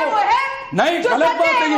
देश में दंगा कराना, इसीलिए प्लेसेस ऑफ वर्शिप एक्ट बनाया गया था, पार्लियामेंट में बहस हुई थी। हम नहीं मान सकते। अच्छा बताइए, उनके एक किसी केस पर दंगा हुआ देश में, नहीं तो माफी मांगिए। क्यों? उनके एक किसी केस पर दंगा हो गया हो देश में। अरे भाई संभल नहीं हुआ तो उनकी वजह से हुआ, उनकी वजह से हुआ। उन्होंने बोला था कि हाथ में पत्थर, ये जो माहौल हाथ में पत्थर लेकर बंदूक लेकर चले, उन्होंने बोला, लेकिन उन्होंने बोला, लेकिन सर्वे में कौन गया था नारा लगाते हुए? उन्होंने बोला जय श्री राम बोलना इस देश में गलत नहीं है, लोकतांत्रिक देश है ये, लोकतांत्रिक देश है, हम बोलेंगे जय श्री राम। लेकिन सर्वे कैसे भी होता हो, उसको आप माने ना माने, ये मेरा शो है, मेरे हिसाब से चलेगा। नहीं सर सबको बोलने का मौका दूंगा, लेकिन चोट चलाइए, तुम झूठ को सच बोलो, चैनल भी तुम्हारा है, तुम झूठ को सच बोलो, चैनल भी तुम्हारा है, मालिक भी तुम्हारा है, एंकर भी तुम्हारा है, दुनिया भी हम सोच रहे हैं ये अब किससे शिकायत हो, हम ढूंढ रहे हैं थोड़ी देर के लिए कौन हमारा है, अब कौन हमारा है। 30 सेकंड साध्वी प्रज्ञा भारती जब तक बोलेंगी मैं यहीं खड़ा रहूंगा, ताकि रिजवी साहब फिर बीच में हाईजैक, हाँ हाईजैक कर लिया, भाई के नाते किया है, आप 30 सेकंड में कंप्लीट कर लीजिए। विद्या जी देखिए, मैं बस इतना कह रही हूं कि ये वो समय है, पूरा विश्व पूरा भारत हमें देख रहा है, बड़ा दिल ये दिखाएंगे तो भारतवासी सनातनी इनके ऋणी हो जाएंगे। मैं आपके टीवी के माध्यम से, टाइम्स नॉन नवभारत के माध्यम से कह रही हूं, उदारता दिखाएं। अजय अयम निज परोवेत्ति गणनाम लघु चेतसाम उदार चरिता नाम तु वसुदेव कुटुंबकम। हम उस देश से आते हैं जहां पर उदारता से हमेशा एग्जाम्पल सेट किया जाता है।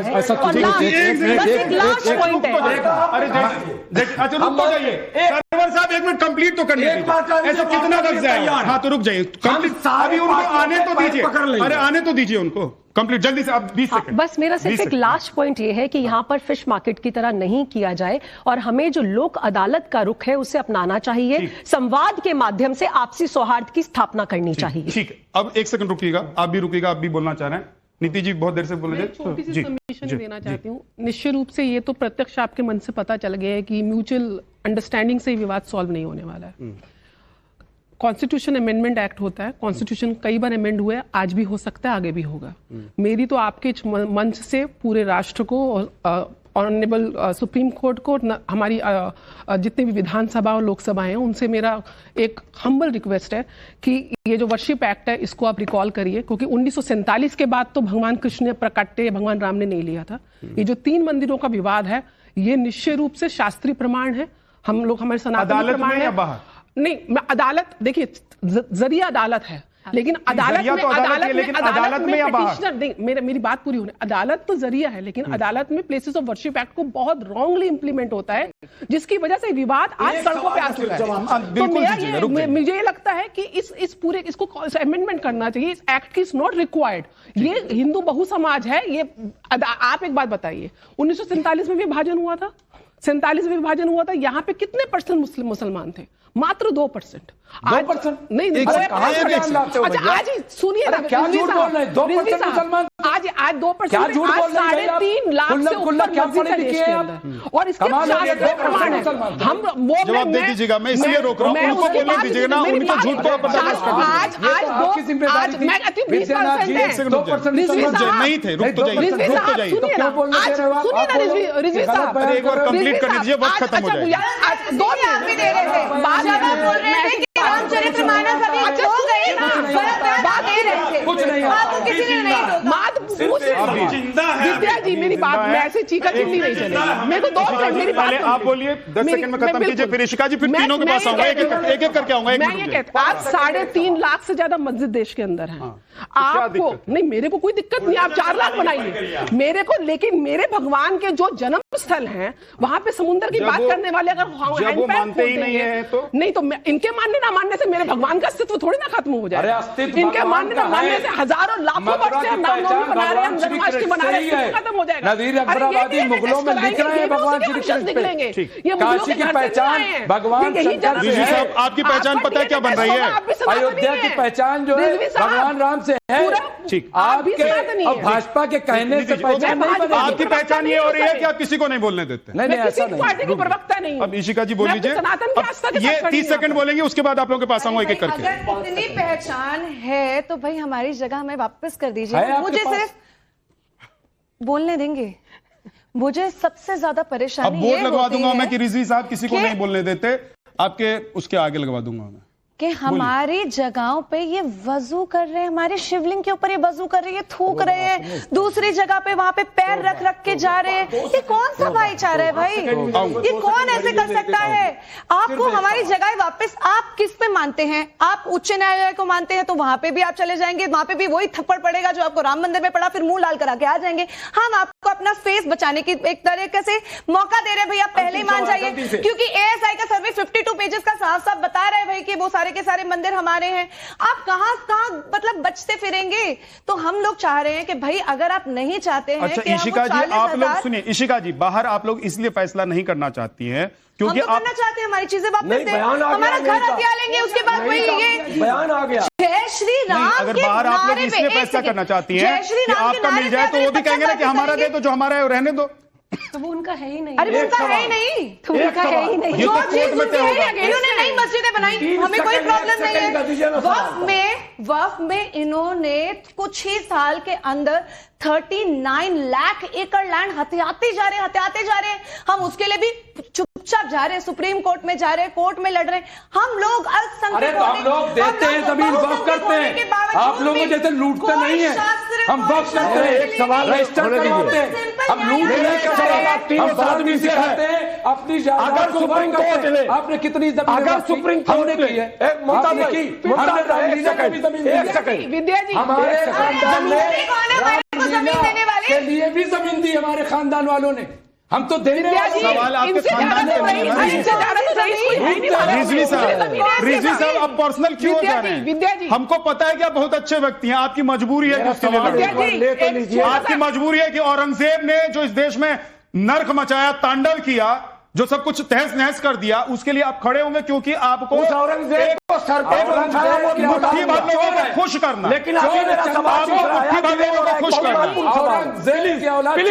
प्लीज तीनों साध्वी बहन हमारी बड़ी है। एक सेकंड का सवाल है, अगर सुप्रीम कोर्ट ने मथुरा में आपके खिलाफ सब जवाब मतलब फैसला दे दिया तो आप मानेंगे या नहीं मानेंगे? हाँ या ना? मान लेंगे। ना बोले मान लेंगे। मैं जानता हूँ, क्योंकि हमें पता है हमारे खिलाफ आ नहीं सकता है, इतने सारे सबूत है। बोल लीजिए। अब ये अदालत देखिए, इन तीनों का नहीं पता। मैं एक एंकर होने से पहले एक सनातनी हूं, मैं भी रामकृष्ण में विश्वास रखता हूं, है ना, इसीलिए मैं कह रहा हूं, और मैं इतना जानता भी हूं कि अदालत का जो फैसला आएगा इस देश का बच्चा बच्चा मानेगा। और ठीक है, साध्वी जी भी कह दे जो फैसला आएगा मानेंगे। बोल दीजिए भाई, आप लोग नहीं बोल पा रही हैं क्या? सुप्रीम कोर्ट का फैसला मानेंगे कि नहीं मानेंगी? भविष्य के गर्भ में है, आने दीजिए तब देखेंगे ना। मानेंगे कि नहीं मानेंगे? बिल्कुल मानेंगे। सर्वोच्च न्यायालय का जो फैसला आएगा हम मानेंगे। आप मानेंगी? मुझे इतना पता है, कोर्ट एविडेंस नहीं पता है, नहीं पता है, नहीं आस्था की बात नहीं है, कोर्ट के फैसले की बात है। और कोर्ट कैसे चलेगा ये कोर्ट तय करेगा। सुप्रीम कोर्ट को मानना ही पड़ेगा, क्योंकि मेरे पास एविडेंस है, मेरे पास साक्ष्य प्रमाण है। तुम अपने प्रमाण दिखाओ। सुप्रीम कोर्ट ये नहीं मानेगी, ये उल्टा मुझे पता है। मैं इसलिए बोल रही हूँ कि मेरा केस स्ट्रॉन्ग है। नीति जी, केस स्ट्रॉन्ग है तो कॉन्फिडेंट भी तो रहिए। हाँ, कॉन्फिडेंट तो बिल्कुल कोर्ट के फैसला मानेंगे। अब ये देखिए, इधर से मामला क्लियर है। जो भी सुप्रीम कोर्ट लाएगा हम उसको मान्य करेंगे, क्योंकि हमें पता है हमारे ही फेवर में आने वाला है। मानेंगे? तभी आपको लास्ट टाइम चांस दे रहे हैं। हम तो मान ही रहे हैं सब दिन। हाँ, मजबूरी में मान रहे हैं। कर रहा फिर कार सेवा पे आ गए। ज्ञानवापी में आप ही लोगों ने विरोध किया कार सेवा पे चले। अभी क्या बोल रहे हैं? अभी वाले फिर कार सेवा ये चतुराई। कार सेवा कह दीजिए कि नहीं होनी चाहिए। कार सेवा होने से क्या दिक्कत है? क्यों नहीं? लोग अपने हक के लिए जाएंगे ना, अपने धर्म के लिए जाएंगे। वो उन्हें तय करने दीजिए। आप अपने हक के लिए अदालत जाएंगे, ये आप तय करेंगे। लेकिन हम ईदगाह तो नहीं जा रहे हैं। क्यों नहीं जा रहे? आपकी कौन जा रहा है? कृष्ण जन्मभूमि जा रहे हैं। अरे कार सेवा शिक्षा के लिए कृष्ण जन्मभूमि जा रहे हैं। कार सेवा महंगाई के खिलाफ करो। कार सेवा जो है, ये जो बेरोजगारी, इसके लिए करो। इसके लिए कोई विद्या जी, ये उनकी भी जिम्मेदारी आप लेकर कितनी बार बोली आप? विद्या जी, कितनी बार बोली आप बेरोजगारी के खिलाफ, पेपर लीक के खिलाफ? कितने बयान है? एक भी ट्वीट आपका नहीं है। अब इनको मंदिर में अब ट्वीट है। आप लोग इतने बिखरे हुए हैं मानसिक तौर पर। सुन लीजिए रिजवी साहब, बुरा लगेगा लेकिन सुनिए तब भी। कई बार बुरी चीजों को सुनना भी अच्छी बात होती है कि आप लोग मानसिक तौर पर इतने बिखरे हुए हैं। मंदिर पर बात करेंगे, एजुकेशन पर चले जाएंगे। एजुकेशन पर जिस दिन बात करूंगा ना, आप मंदिर पर चले जाएंगे। और जिस दिन बात करूंगा समाज की, उस दिन धर्म पर चले जाएंगे। और जिस दिन धर्म की बात करूंगा, उस दिन जाति पर चले जाएंगे। ये देश का सवाल है। देश का सवाल, देश में बहुत सारे सवाल हैं, एक सवाल पर आज मैं बात कर रहा हूं, उस पर जवाब चाहिए। बोलिए साध्वी जी क्या कह रही हैं? देखिए, लोकतांत्रिक प्रक्रिया पर हमें विश्वास है। जब हमने बोल दिया कि सर्वोच्च न्यायालय का जो भी निर्णय आएगा हम उसे एक्सेप्ट करेंगे, फिर ये बार बार क्यों राम मंदिर पर जाते हैं, क्यों बाबरी की बात करते हैं और बार बार क्यों बोलते हैं कि दंगे होंगे? अगर वो लोग कार सेवा के लिए जा रहे हैं, उनका अधिकार बनता है कि वो जाए। लोकतंत्र है। आपके मदरसे, हमने तो नहीं बोला सारे मदरसे बंद कर दो। क्या प्रक्रिया, आप मदरसों में क्या पढ़ाते हो बच्चों को, देवबंद में क्या चल रहा है, इन बातों पर अब डिस्कशन होगी क्या? तो डिस्कशन सब्जेक्ट पर हो। आप तो छोड़ ही नहीं रहे। शाही जा रहे, देवबंद में भी मंदिर है, नदवा में भी मंदिर है, सब छोड़िए। अभी दावा पेश किया गया है 53 मंदिर है, कहेंगे ना मंदिर है, नहीं कहेंगे तो कौन सी ऐसी जगह जहाँ मंदिर नहीं, बता दीजिए। अब वो बेचारे कह रहे हैं कि अभी तो मैं भारत देश है, तो हम क्या करें? आपको कोई और पूरे हिंदुस्तान में जमीन नहीं मिलती है, मंदिर जहाँ आता वहीं मंदिर बनानी कहाँ मंदिर के जगह बनिए। रिजवी साहब, पूरे भारत में मंदिर नहीं मिलता जहाँ मस्जिद होती है, ऐसे ढूंढेंगी तो मैंने पहले इसीलिए जब मैं शो शुरू कर रहा था तो कह रहा था कि कण कण में राम और कण कण में शंकर है। वो तो सत्य है, वो तो अकाट्य सत्य है ना। तो हर जगह आपको मंदिर मिल जाएगा ना। जमीन, जहां जमीन खोदेंगे वहीं आपको मंदिर का ढांचा मिलेगा। बिल्कुल मिलेंगे। यहाँ तो कण कण में शिवलिंग आपको मिलेंगे, कहाँ नहीं मिलेंगे? तो कहीं छोड़ेंगे इनके लिए, विश्व में मिलेंगे। इन लोगों के लिए कुछ छोड़ेंगे? भारत खोद देंगे फिर? नहीं, हम खोद नहीं रहे हैं सर, खोद रहे हैं, हम खोद नहीं रहे, खोद रहे हैं। हम आपको आईना दिखा रहे हैं और हम आपसे सुलह की बात कर रहे हैं। लेकिन प्रॉब्लम क्या है, किसी भी देश को अगर नष्ट करना हो ना तो उसकी आस्था, उसकी संस्कृति को नष्ट कर दो। ये इनका किसने नष्ट किया? एक देश नहीं है, कितने देश हम आप गिना देंगे विश्व में, किसने नष्ट किया? लेकिन आज अगर हिंदू जागरूक हो चुका है, आज वो अपने जो बंधन थे, जो तो अपनी आवाज उठा रहा है। हम विरोध में लड़ रहे हैं, पूरे मुगलों के साथ आपका इतिहास है, विश्वास है। जिस शासक पर आरोप है औरंगजेब, उसके सेना 36% सेना में नॉन मुस्लिम, उनके सलाहकार नॉन मुस्लिम, उनके रिश्तेदार क्यों? और उस आदमी को आप मंत्री बनाएंगे, मैं रेडिकल रिश्तेदारों को, और हमसे भारतीय मुसलमान से सवाल करते हैं। इस्लाम की बात कर रही हूँ, जो कहता है कि मेरे खुदा का सिवा कुछ है ही नहीं इस पृथ्वी पर। इनसे जरा एक सवाल पूछूं। मैं रेडिकलिज्म की बात कर रही हूँ। जब सनातनी या हिंदू सेना में लड़ रहे थे तो आप क्या कर रहे थे? नहीं, क्यों लड़ रहे थे औरंगजेब के साथ? आप क्या कर रहे थे? औरंगजेब के पक्ष में आप क्या कर रहे थे? औरंगजेब से रिश्तेदारी क्या कर रहे थे? आपके औरंगजेब से कैसे रिश्तेदारी हो गई? हम नहीं थे, आप मथुरा और हम नहीं थे, आप अयोध्या पर दावा ठोक देते। आपकी औरंगजेब से क्या रिश्तेदारी थी? क्या रिश्तेदारी थी आपसे? लड़ रहे थे हाकिम खान सूरी बनकर, हम लड़ रहे थे शेरशाह सूरी, और आज लड़ रहे हैं औरंगजेब बनकर, और आज औरंगजेब बनकर लड़ रहे हैं, आज औरंगजेब बनकर लड़ रहे हैं। से लेकर औरंगजेब बहादुर शाह, सुविधा के हिसाब से सूरी बन जाएंगे और सुविधा के हिसाब से औरंगजेब। सरवर साहब, आपने खुद को एक्सपोज कर लिया, खुद ही नहीं एक्सपोज, खुद ही एक्सपोज कर दिया। मेडिएशन का पार्ट बताना जी बता दीजिए सर, अब वक्त भी बहुत कम है। मैं बस 10 सेकंड लूंगा कि एक ये मेडिएशन जो ऑर्डर किया है बहुत अच्छा किया। दवाई आप दे लें? नहीं, आप जाइए, ये जो आप डिबेट कर रहे हैं ना सबके सब, आपको भी जाना चाहिए मेडिएशन सेंटर में, कोई भी जा सकता है। हाँ, तो आप पॉलिटिकल पार्टीज हो, आप जैसे अभी डिबेट कर रहे हैं, आप जाइए वहां पे, आप अपनी रिजर्व कीजिए सीट और आप वहां जाके बोलिए जो बोल रहा है, क्योंकि मेडिएटर आपकी किसी की नहीं सुनेगा, वो देखेगा सबूत, वो भी देखेगा, सो भी सुप्रीम कोर्ट की गाइडेंस में जा रहा है at the end of the day. पर मैं आप सबको रिकमेंड करूंगा, बहुत अच्छा ऑर्डर है। थोड़ा आप don't say I will boycott मेडिएशन, यहाँ पे सबने यही बोला कि हम नहीं जाएंगे मेडिएशन। लेकिन जो बाहर मीडिया में चल रहा है, सब पार्टीज ने रिजेक्ट कर दिया, सब पार्टी। सर एक मिनट क्लियर कर रहा हूँ, एक सेकंड क्लियर कर रहा हूँ सर साहब। देखिए, अभी तक जो पक्ष की तरफ से आया है, काशी से जो दोनों पक्षकार हैं उनकी तरफ से भी कह दिया गया कि भाई हम कोर्ट के ही फैसले को न्यायिक रास्ते पर जाएंगे। नहीं बोला उन्होंने। हाँ, सुन तो लीजिए सर, उन्होंने भी कहा है कि भाई हम सुप्रीम कोर्ट का जो फैसला आएगा उसी रास्ते पर जाएंगे, हम इस वाले रास्ते को हम तैयार नहीं हैं। इधर भी बोल दिया है कि हम नहीं जाएंगे, इधर भी बोल दिया। कुल मिलाकर, हाँ, इधर इतनी लड़ाई हो रही है, कुल मिलाकर जो अभी तक बयान आए हैं उसमें ये लग रहा है कि भाई बाहर तो नहीं हो सकता। और एक लॉजिक मुझे समझ में आ रहा है कि मथुरा में पहले समझौता ही हुआ था, पेपर पर समझौता हुआ था, स्टैंप पेपर पर समझौता हुआ, लिखित समझौता हुआ, आज फिर से विवाद है उस पर। कोर्ट में नहीं हुआ था, वो आपके स्टैंप पेपर पे बैठ के हुआ था कुछ पार्टीज, फिर और पार्टीज आ गई बीच में।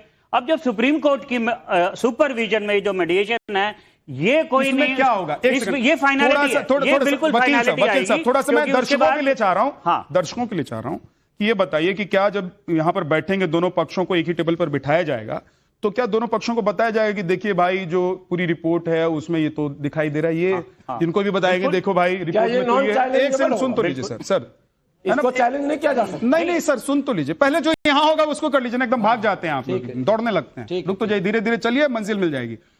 तो क्या वहां पर दिखाया जाएगा कि देखिए भाई साहब ये इनके पक्ष में, इनको बताया जाएगा कि इनके पक्ष में अलग अलग मीटिंग होगी, कहेंगे कि भाई इनके साथ अलग बैठेंगे, इनके साथ अलग बैठेंगे, 80-20 वहां पर होगा, मैं मेडिएशन बहुत करता हूं, वहां पर 80-20 करेंगे कि देखिए 80% इनके पक्ष में, 20% इनके पक्ष में, 80% इनके पक्ष में और 20% इनके पक्ष में, ऐसा दिखाया जाएगा क्या? देखिए वो मेडिएशन की टैक्टिक ऐसे नहीं होती है, दोनों पार्टीज को समझाया जाता है तुम्हारे फेवर में नहीं भी तुम हार भी सकते हो, दोनों पार्टीज को बोला जाएगा और किसी तरीके से कोई नहीं मानेगा वकील साहब, नहीं बीच जब दोनों को बोल देंगे कि हार जाएगा तो कोई नहीं मानेगा, कोर्ट में हार जाएगा, कोर्ट में हार जाएगा, ये एक मेडिएशन टैक्टिक होती है। देखिए अभी भी चल रहा है जो यूएस और ईरान के बीच में, सब फेल हो गया, ठीक है, वो तो सत्यानाशी है, उनका क्या करना, चलिए हाँ वो ठीक है, लेकिन अभी जो मेडिएशन की टैक्टिक होती है आप बस पार्टिसिपेट कीजिए उसमें, मैं सबको कहूंगा, सबको रिक्वेस्ट करूंगा पार्टिसिपेट कीजिए, उनका अपना तरीका है। या जो पार्टी नहीं है अदालत में वो भी जा सकते हैं, आप बैठिए, बिल्कुल यही असल जानना, बिल्कुल बिल्कुल जाएंगे, हम तो इस पक्ष में आप जाइए, आप वहां पे बैठिए,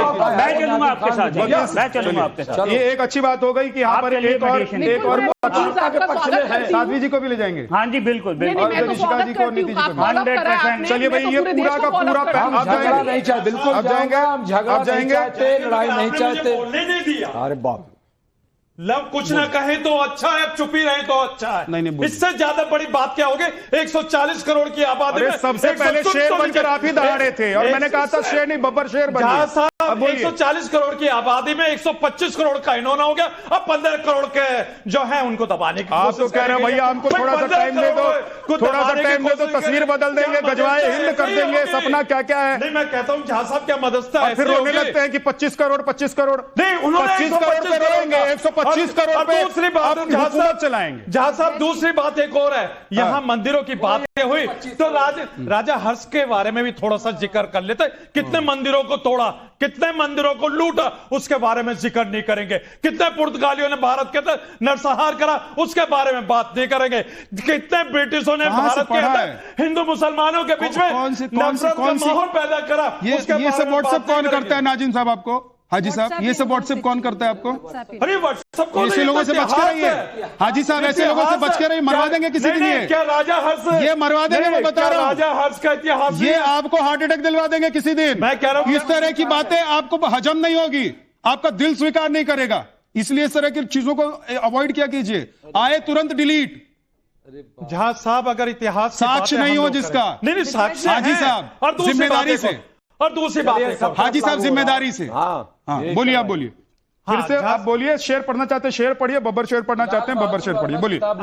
हाँ जहां साहब मैं ये कहता हूं कि देखिए हम लोग सुप्रीम कोर्ट के फैसले का खैर मकदम करेंगे, और देखिए हिंदू मुस्लिम पक्ष जो आपस में जो मध्यस्थता की बात हो रही है, अगर उसको चैलेंज कर रहे हैं सुप्रीम कोर्ट के अंदर, जो सुप्रीम कोर्ट का फैसला होगा वो हमारे लिए खैर मकदम है, जो उसी सुप्रीम कोर्ट का फैसला जैसा हमने बाबरी मस्जिद का स्वीकार कराया था, इंशाल्लाह आगे भी ऐसी करेंगे। खैर अच्छा एक चीज बताइए, स्वागत का है ये विषय, इसलिए मतलब एक्चुअली स्वागत का है, ये सारा मामला सुप्रीम तो कोर्ट के वकील साहब ये बताइए, हमने तो तीन इधर तैयार कर दी, तो चलिए सुप्रीम कोर्ट एविडेंस के ऊपर बात करते हैं, वकालतनामा साइन करना पड़ेगा, हाँ सर कर देंगे सर, बिल्कुल कोर्ट चलना पड़ेगा, मेडिएशन में हम पार्टिसिपेट करेंगे, इंटरवीन करेंगे, इंटरवीन एप्लीकेशन डालेंगे। इसमें एक दिक्कत हो सकती है जो मेरे मन में सवाल है कि वो जो पक्षकार हैं कहेंगे इतने दिन से हम लोग क्या आलू छील रहे थे कि तुम लोग आके फैसला करवा लोगे? नहीं तो पक्षकार के हम पीछे खड़े हैं। एक मेडिएशन प्रोसीडिंग्स में क्या होता है, हम एक पहले तो इंटरवेंशन एप्लीकेशन डालेंगे और मेडिएशन में हम पार्टिसिपेट करेंगे, हमारी राय भी ली जाए,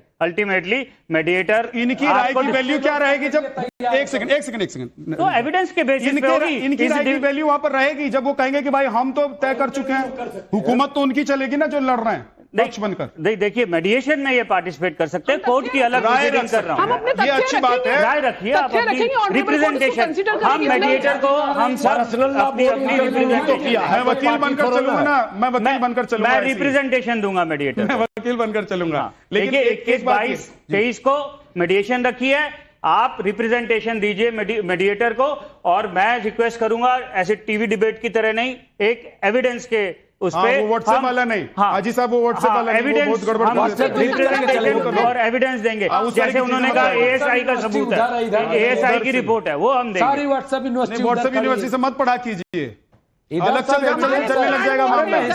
भाई मैं कहता हूँ कि पढ़ लिख कर इसीलिए आया कीजिए। मॉडर्न हिस्ट्री, मेडिवल हिस्ट्री, ये तीनों हिस्ट्री पढ़ के आए हो। प्रोफेसर लाल बहादुर वर्मा, आप हेरम चतुर्वेदी, इलाहाबाद यूनिवर्सिटी, इसीलिए तो मैं आपको विद्वान कहता हूं। और दिल्ली यूनिवर्सिटी का स्टूडेंट रहा। किससे सर्टिफिकेट मांग रहे हैं?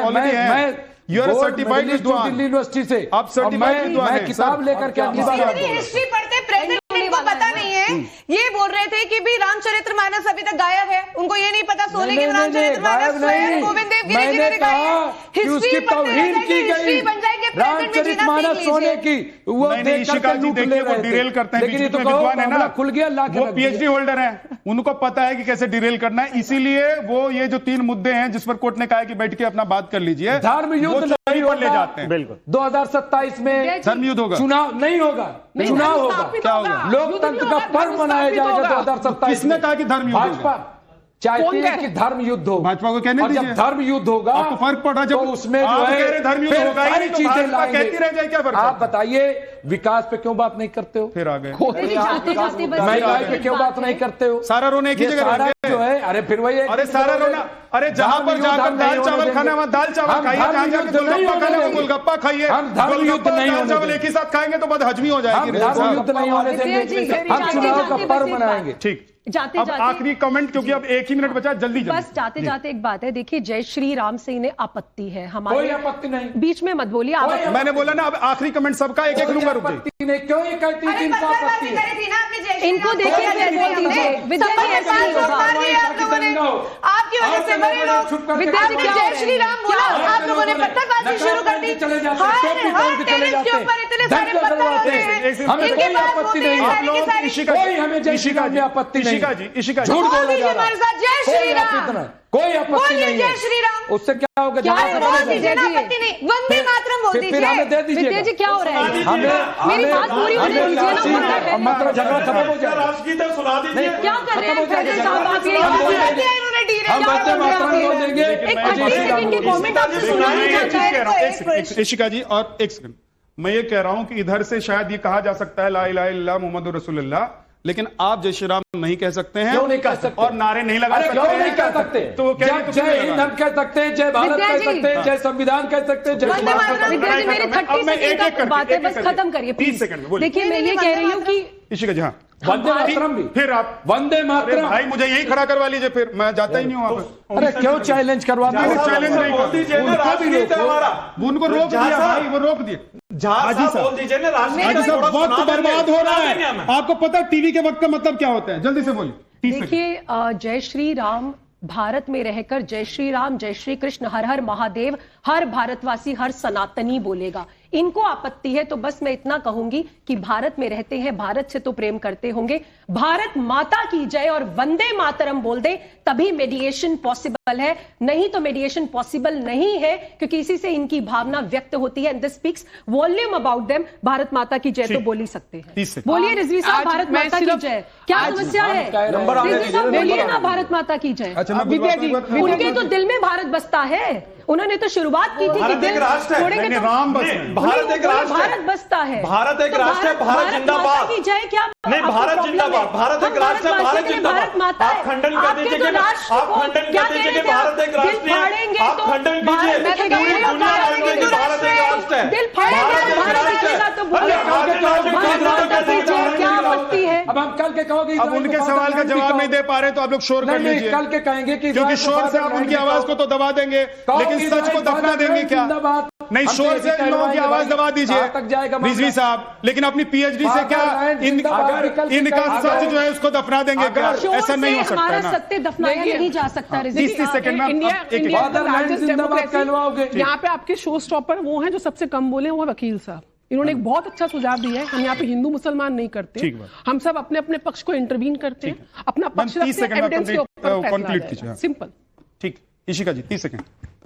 मुझे लगता है इन सभी मुसलमानों को एक बहुत अच्छा मौका मिला है। इनको एक्चुअली में भाईचारा दिखाना चाहिए और सामने आना चाहिए। मुख्तार साहब भी, जब हमने कार सेवक जितने भी लोग थे जब राम मंदिर में आए थे, तो असली मुसलमान भी हमारे साथ खड़े थे, जिनको पता है कि जो जगह हमारी है हमारे को वापस कर देनी चाहिए। उसके लिए लड़ाई झगड़ा कर कर वहां पे बदनाम होकर फिर थप्पड़ खाकर वापस आएंगे, फिर बोलेंगे हम सुप्रीम कोर्ट की बात मानते हैं। तो ये पहले ही आपको मौका दे रहे हैं, आप चुपचाप मान लीजिए, क्योंकि सारे के सारे पूरे एएसआई की 52 पेजेस की रिपोर्ट जितनी भी आती जा रही है वो सारी हमारे फेवर में है, तो पहले ही मान लीजिए। ठीक, जल्दी से। हाँ जी सर।